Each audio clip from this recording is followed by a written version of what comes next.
That is the best feeling. I didn't like the look of it. That's how words work. I have this for in-person events. Consider how miserable of an experience it was otherwise. Oh, hi! Welcome to Sewing Studios. I am Jo. And this week, I'm gonna walk you through how I do my custom orders when someone sees a bag that they like and they want a different version of it. However it comes up. Sometimes it's, can you make me this custom cushion cover? Or my daughter wants to be Patrick the Starfish, can you make her skirt for her? That type of thing. Although obviously if it's clothing, I need to take measurements off of someone. But if I'm doing a custom version of a bag I already make, it's a lot simpler as far as the design process. So that does cut out a couple of the steps. But let me walk you through how we got to where we are now. Hi, future me jumping in. I forgot to mention, if someone is not reaching out through like email or texting me or Instagram DM, which is how this specific custom order was arranged. If it's in person, I need to change the font color and design of this because it has my old logo, but I have this for in-person events and we figure out the way the payment's going to happen. Often I have them pay ahead of time and then I'll just mail it to them or have them pick it up at the next event. Or if it's them picking up at the next event, they can pay then. Like, we figure it out. It says custom order form. I have them put the name, the date, some way to contact them. So phone, email, the order total. And I have room under here if I break down specific separate things. And then item description, kind of in the same way. It's more for my own notes if there's specific cuff colors they want, anything like that, long sleeve, short sleeve, whatever adjustments. I ask them for their measurements. I always have a measuring tape with me. A lot of people know their measurements to start with, or if they like try on a dress that I have on my garment rack for sale and they like the size of it but want it a little bit bigger or a little bit smaller, we can go off that and they don't have to give me any numbers. Or I've actually had someone ask me to measure them but not tell them the numbers, and like however it's comfortable for people. And then, yeah, mailing address if applicable, and then I'll have them write that down. Just another little tidbit as far as like information gathering. Though I'm realizing maybe I should start doing something like this when I do alterations for people, but it feels like a lot having people fill out paperwork just for me to like hem a pair of pants. But I guess if it's something more involved, having some kind of paper trail would be good, just so there's like, we both agreed upon this. I feel like we should be able to trust each other. You know, I'm a small business owner doing my alterations nights at another small business. So the kind of crowd that comes to there is usually pretty chill, but you never know. So like if issues are arising, having it be a little more under the table, that's not the right word. Just a more casual exchange. This could help like formalize it. And then if there's any issues, questions, like if they say it doesn't fit, but they wrote down the wrong measurements or something, then you're not held accountable for that kind of thing. Almost like a little insurance policy. Anyway, just thought that might be helpful to mention. Okay, back to past me. I'm about to start construction on the custom bag someone asked for, but I'll walk you through the steps it took to get to this point. So I was doing an outdoor market at this like Pride Fest thing, and someone came up and really liked the sling bags that I make. P.S. I use a free pattern. It's the Summer Festival Sling by Swoon Patterns. Thank you so much, Kim, for suggesting that to me because it's one of my favorite things to make even a year into making it. I make a lot of mini bags and those kind of require like a smaller, ditzier print, but if you have a slightly larger one, not massive, but like it's a bigger size panel that you get. You can fit more in there. And I use a bunch of different fabrics to make this bag. And I tweaked it so that I can be a little more economic with my fabric cutting because I try to be as low waste as possible. And this uses up fat quarters really well, which is like a really easy to access cut of fabric. And you can use up pretty small pieces of vinyl as well. So good like partial scrap buster. Usually what I end up doing is I get new fabric for like the main panel. For this example, the rainbow skull fabric is like the main panel I'm talking about. So the original pattern for this has the strap attached to that main panel all in one. And that is my one complaint with this pattern, is if you actually cut out that as one whole piece, that is such a waste of so much fabric. I didn't like the look of it going all the way up, where I'm a color block girly. So I think this is actually the smaller size of the sling, where there is a bigger version, but I don't know. I really like the size. The one complaint I've heard from people, and I will touch on that with this custom order, is the strap is too short to like pull over as a crossbody, but it is like just a shoulder bag, so most people are fine with it, but I can customize it. Okay, so the original pattern has you cut out this thing all in one. You do cut it on the fold along this super long edge, but I didn't want to do that. So I marked some lines here, including the seam allowance. I split it about 16 inches down. Then I did the thing where I traced the pattern onto the dollar store cutting mats and cut it out. So now I have two pieces, so I can just be a little more efficient with my fabrics, because that's part of why I like color blocking in the first place. So if you're looking at my pictures of the bag and are wondering why it looks a little different from some others you may see, that's why I have those two pieces separated, or that one piece separated into two. That's how words work. So anyways, this person really liked the look of the sling bags, but then they asked if I could make the strap longer and make it tie at the top so that it's adjustable. And I've seen shoulder bags like that, and I see no reason not to, which, like, yes, that's going to take up a bit more fabric, but that's probably going to be easier to sew together because the way the top comes together on this bag, I could see it being intimidating for someone new to sewing, where there's a lot of opposite curves you're sewing together to get this like bowl shape. Some people have called them my hanging gourds. But just take your time, pin as much as you need, although I'm using vinyl, so I have to clip, because if you pin through vinyl, you can't undo those holes. So just be wary of that if you're working with faux leather. They took a business card, and then 90% of the time people don't follow up if they talk to you about like wanting something specific made. But this person did reach out. They DM'd me on Instagram. They already had something in mind as far as not specific fabrics, but like a color scheme. And they wanted earth tones. In my brain, I was like, all right, anything a hobbit would wear, let's go in that direction. Where, if you know me at all, I'm not an earth tone person. I don't think I own a single brown piece of clothing anymore. Perhaps a pair of shoes. I think I have some dress shoes I wear to weddings sometimes, but other than that, not really something I enjoy wearing. Not to say other people can't enjoy it. And I've been gifted so much fabric over the years, and I don't just throw it out if I'm not going to personally use it. So I dug out every fat quarter or like half yard cut of anything remotely in that territory. These two are from my like specialty fabric shelf. If you want to know what I mean by that, I did do a, not closet overhaul. I did recently do a closet overhaul. So I guess I'll put that in the description and link up here. But I did a studio overhaul, and I immediately got an idea, which would have been 2 weeks ago when you're seeing this. It's so much better in here. I've already knocked out a bunch of projects that I had sitting around for ages because I just kept getting overwhelmed being in this space at all. So that feels pretty good. I also realized I haven't been to the gym probably in over a year, and that always helped clear my head if I felt kind of stuck and like couldn't get myself on a single track and just kind of like spun in circles. Going to do that helped me get my shit together, essentially. So I might end up doing that later today if I lose steam, because I'm usually pretty motivated and on top of stuff in the mornings, but midday, early afternoon, I kind of lose my way a bit, so that might be a good time to go. And clearly my focus is not like spectacular this week, but I'm also dealing with a particularly brutal period, and that always sends my brain into the toilet, so I'm cutting myself some slack as far as that goes. So anyways, I did like flat lays of all of these fabrics, so it was easy to see each one. If there were any cuts that weren't big enough for certain pieces of the pattern, I made a note of that because most of them are fine for like any piece they may want. I took a picture of that. I also sent them a picture of all of my earth tone vinyls and like waxed canvases. Those are these ones on the bottom.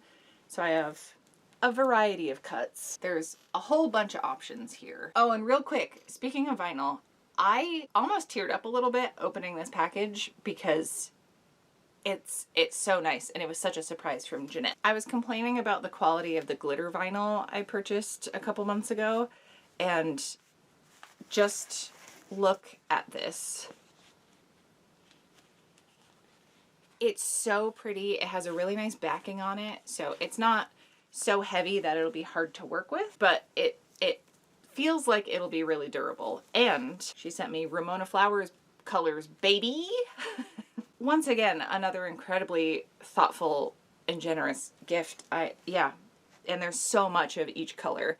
There's like a glittery black, we got purple, and then a different color blue. So very much my color palette, which is the opposite of earth tones. But I just wanted to say a super big thank you for that. I feel very spoiled. So I sent 5 or 6 flat lays photos of everything spread out so that it wasn't overwhelming per image. And then they actually saved or took a screenshot of the photos I sent. And then they highlighted each of the ones that they liked from each photo, which is so incredibly helpful. Like, that's the dream. Not everybody can or wants to do that on their phone. This was made much easier. Instead of them trying to describe which ones they want from which photo and turning into a whole thing, they just like marked on the photo and sent it back to me. And then they also specified, hey, I think it would be cool to have warm tone earth tones on one side, because the bag is reversible, if I didn't mention that, and then cool tones on the other side. I love that idea so much. I really like playing with the inside-outside thing. Like, I have my Howl's Moving Castle. I'm so used to saying cardigan because I make a dolman sleeve cardigan that looks like Hal's jacket, but I made a bag that looks like his jacket as well, and the inside looks like the inside of his coat. And I thought that was a really fun play. I did go see Deadpool and Wolverine earlier this week, and it did put the idea in my head to have a reversible bag that is Deadpool colors on the outside, Wolverine colors on the inside, and then just have like a black strap for the top. I have learned I feel underwhelmed if it's just like a plain solid color fabric as part of the bags.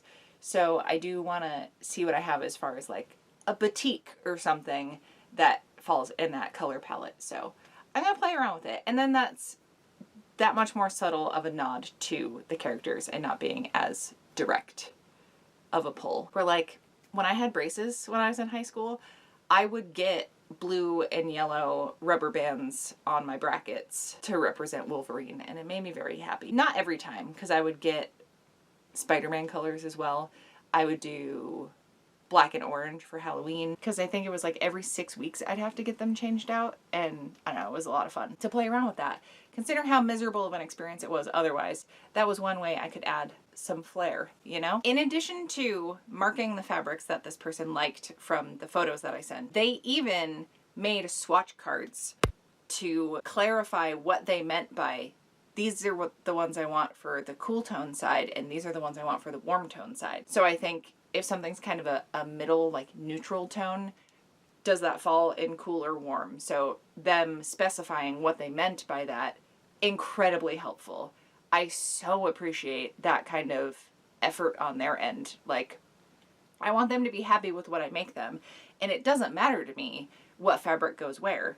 I just want to make sure they're gonna also think it looks nice. So knowing that we're very much on the same page and then putting that extra bit of clarification in there. This is like my favorite customer interaction I've ever had. This person is so excited and they want me to be the one to make them this thing because they like my design sense, and they were like, these are the fabrics that I like, here's the concept I want to go with, but like, you run with it from here as far as what you think would look best for what piece. And that's so exciting.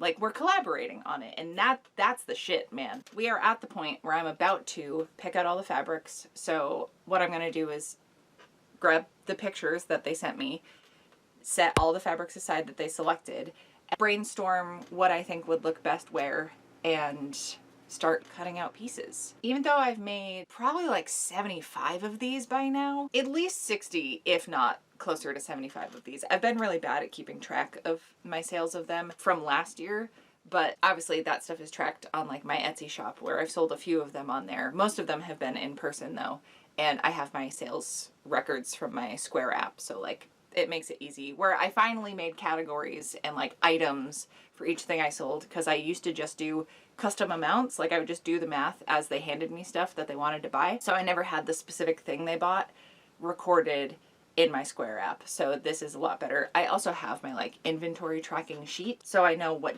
specific design they got, which is why I ended up buying more of that like strawberry field mouse fabric, because that's easily the most popular thing. I love this little guy. I would die for him. So of course people are excited about it. So I am making another batch of bags out of that, of varying sizes. Like I know the sling bags are expensive. I charge $55 for them in person. I do charge $59.50 I think in my Etsy shop, because I need to cover shipping, and Etsy takes such a big chunk out of the sales. So I think I only end up walking away with like $45 from those. Where, as far as the person purchasing this bag, as long as they do in fact like the final result, as far as getting payment for this, I certainly could make a custom listing on Etsy, but again, they take such a big chunk of stuff and I'd rather not lose out on that. So if you have like a business PayPal or a Venmo, that's certainly an option, especially if they're paying you through like an Instagram DM, because I know Instagram lets you sell stuff through their platform, but I don't think they have like a payment portal thing for you to use. So I think you need like a separate whatever. I prefer doing everything through my Square just because that's the easiest way for me to keep records of everything, and it's all in one place, and then I know like how much I have to set aside for taxes, and they take such a small fee. Like say I make $100 in sales, they're gonna take maybe max $3 of that, maybe $4, and I'm completely fine with that. So through doing my alterations nights and then doing a handful of custom orders for people, that you can send an invoice to someone through Square if it's like an existing customer, where I think they save the contact info for the person if they have it entered like their email address and their name. I was able to refund the credit card for the curtain guy, so it definitely had like his credit card info on file, but that's not something I can access. I don't know how they keep track of that stuff, but it's not like I can look at people's credit card numbers on my end, because that would not be great, I don't think. I think it just says like what kind of card they use and like maybe the last couple digits, but that's pretty standard for like most transactions you end up doing out in the wild. Like if you get a receipt from the grocery store, usually it'll say MasterCard, last 4 digits of the number. Because I was curious, like, how does it save previous customers? And it'll let you know when there's a repeat customer. So if someone has bought something before, at least with that same card, it'll come back up again the next time they're there. And that happens once in a while. Like at least 10%, if not more, of the sales I have made have been from repeat customers. And like that is the best feeling. It's the best feeling, especially because I basically rebranded this year. The fact people have still sought me out and like recognized my design sense, even though my logo and stuff is different. It's the same name, but the look of everything is different, and I would imagine people would be caught off guard by that, but people recognize like my work,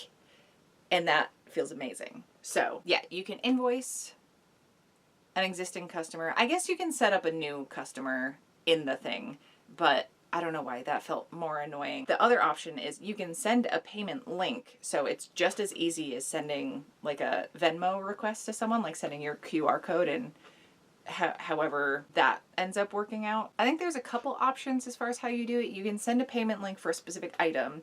It's like, I'm selling you one thing, you are paying me for it. There's 2 other payment options, and I'm not 100% certain on how they're different. I think one of them is you can put a payment link out and like multiple people can use it, where the selling a specific item is just like a one-time use link for the person you're sending it to. And there's like a donation link as well, which I didn't look into because like I already get so much support from folks. And like I have a coffee link if that's something you ever want to do, is like do a one-time thing, because I know Patreon can be a big commitment for people if it's like a recurring monthly thing. So it's there if you would like, but obviously zero pressure. I already feel so beyond grateful for the support I do get over on Patreon. I wouldn't be able to do the work I'm doing without that being there. So thank you so much to everybody for that consistent support. It's the most consistent income that I get because markets can go any of which way. Alterations nights, I can't depend on people coming. Thankfully, there's only been one where nobody showed up, but I was also like frantically trying to edit a video, so that was totally fine by me. Preferred, actually. Okay, and in addition to all of the communication awesomeness with this customer, when they said, oh, we didn't talk about the cost of this, does 100 sound okay? Because this is a custom thing. Let me know if that's not enough though, because I know you're putting a lot of extra work into this. Considering I charge $55 for these bags, so the fact that they threw that out and were like insistent upon it, like I already got the vibe. They really appreciated my work, but that meant a lot that they were like, we're starting at least at this. And then as far as getting it to them, I'm doing another in-person market at the same place that they met me this first time. So we might meet up there, or they can just send me their address and I will ship it to them. This is like best case scenario as far as doing a custom order for someone. Just clear communication, quick to respond. I'm not gonna have to like fight them for payment or get in my head as far as like, well, how much should I charge? I don't want to charge too much because I want people to like continue working with me, but I also need to charge enough to like pay myself for the work I'm doing. So this is just really lovely. I wish all of them were like this. And this person is being particularly generous, I think. And I'm just feeling very lucky with all of this. I'm excited about how this is going to come together. So hopefully it looks as good as I'm imagining. I'm going to go crank up the fan, and I will have already shared the bag. Current me hasn't actually started making this bag yet, but obviously you already saw how it came out. So hopefully it wasn't terrible. I will see you back here with another video in 2 Fridays. Thank you so much for hanging out.